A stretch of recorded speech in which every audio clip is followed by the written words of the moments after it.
All right, let's talk about something that hits home for, well, pretty much everyone: time management.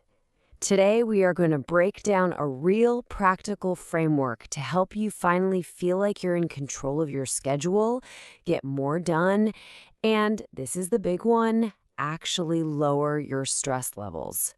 So let's dive right in. So, does this sound familiar?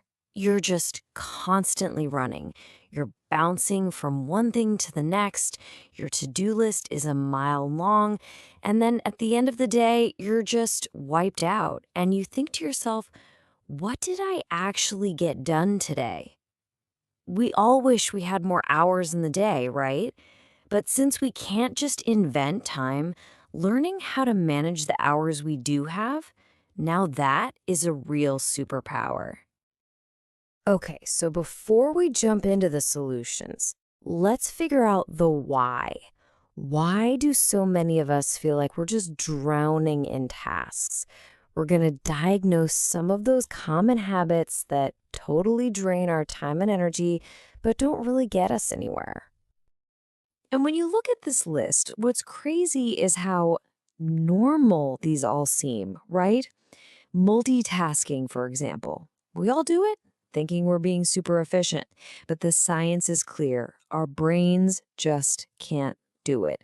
We're not multitasking, we're just rapidly switching from one thing to another and losing a little bit of focus every single time. And then you've got the tyranny of the urgent, that little ping from an email or a message that pulls you away from what's really important.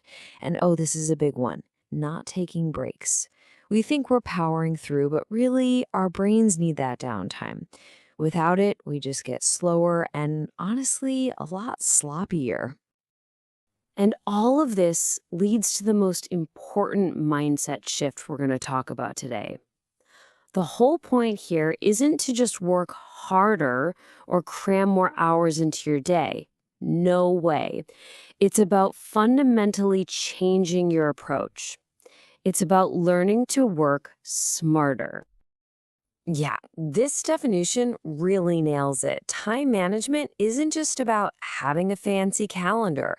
It's a skill, and it's built on three key ideas. Pillar one, planning, knowing what you actually need to do. Pillar two, prioritizing, figuring out what's most important. And pillar three, avoiding distractions. You gotta protect that focus. It's really the difference between you controlling your day and your day controlling you. This chart just lays it all out so clearly. On one side, you've got working harder. That's the hamster wheel, right? More hours, constant stress, feeling overwhelmed, just reacting to whatever comes at you. But on the other side, working smarter, that's a whole different world. More focus, less stress, and that amazing feeling of being in control because you're the one planning your day. Okay, so we've got the mindset down. Now for the fun part.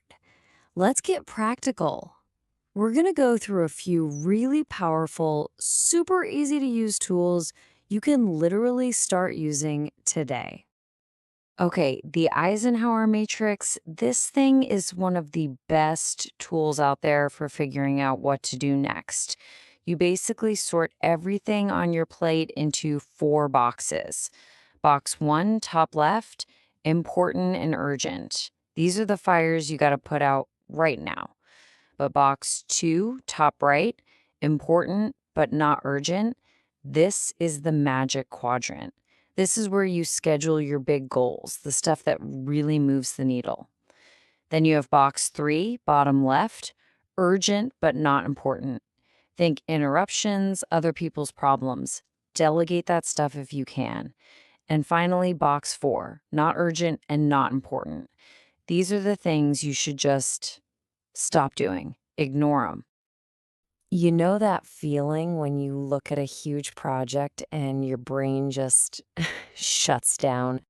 You feel totally paralyzed. The secret is simple: break it down. When you take a giant, scary project and slice it into tiny, bite-sized actions, it suddenly feels so much less stressful. It feels doable. And every little step you complete gives you this little boost of momentum and confidence that just carries you all the way to the end. Next up, we've got a little hack called the 2-minute rule.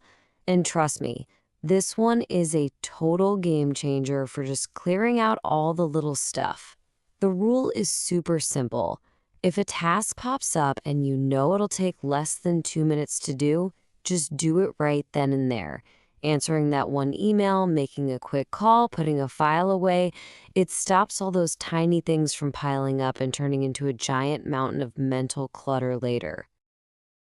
Okay, so you've prioritized your tasks, you've broken them down into small steps, but now comes the next big battle.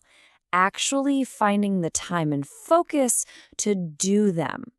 So, this next part is all about building up your defenses against a world that is basically designed from the ground up to distract you. So, how do we fight back? First, be absolutely ruthless with your notifications. Just turn off everything that isn't critical. Use the focus mode on your phone and computer. They're there for a reason.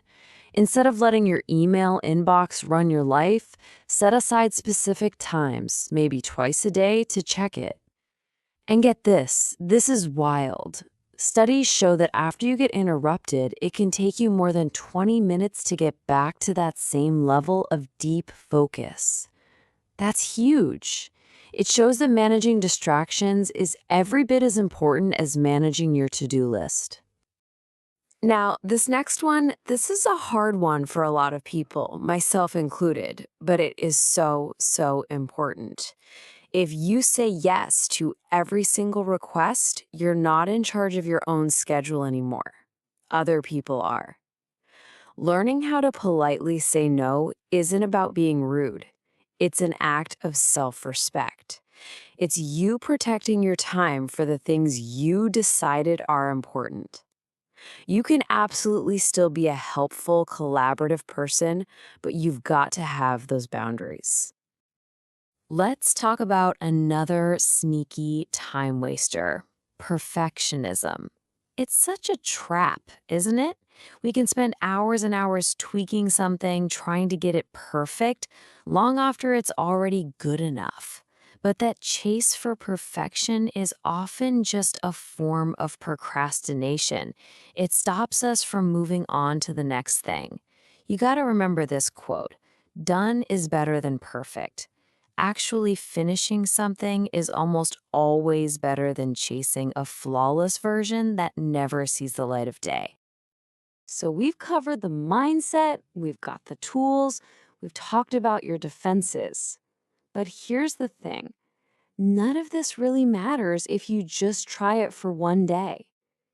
The final and maybe most important step is turning all of this into consistent habits that just become a part of how you operate. And here's maybe the most important piece of advice: be patient with yourself. You're not going to become a time management guru overnight. It's not going to happen. Some days you'll feel totally on top of things, and other days, well, you'll get distracted. And that's totally okay. The goal isn't perfection, it's progress. This is a skill you build day by day. And trust me, those small, consistent improvements add up to make a huge difference over time. So, how do you actually build that consistency? A few simple keys. First, try to build a daily routine. It just saves you from having to make a million tiny decisions every day. Second, take maybe 15 minutes on a Sunday to just glance at the week ahead. It lets you hit Monday with a real plan. And make sure you check in with yourself regularly. See what's working and what's not. And please, please, please schedule time for rest, for hobbies, for your family. Real productivity isn't about working yourself to the bone. It's about building a life where you have the energy for the things that really matter. Okay, we have covered a lot of ground. But you know what? Real change always starts with one small step. So think about everything we just talked about: that Eisenhower matrix, the 2-minute rule, turning off notifications. Just pick one. What's the one small thing you can commit to doing differently tomorrow to start taking back control of your time? Whatever it is, start there.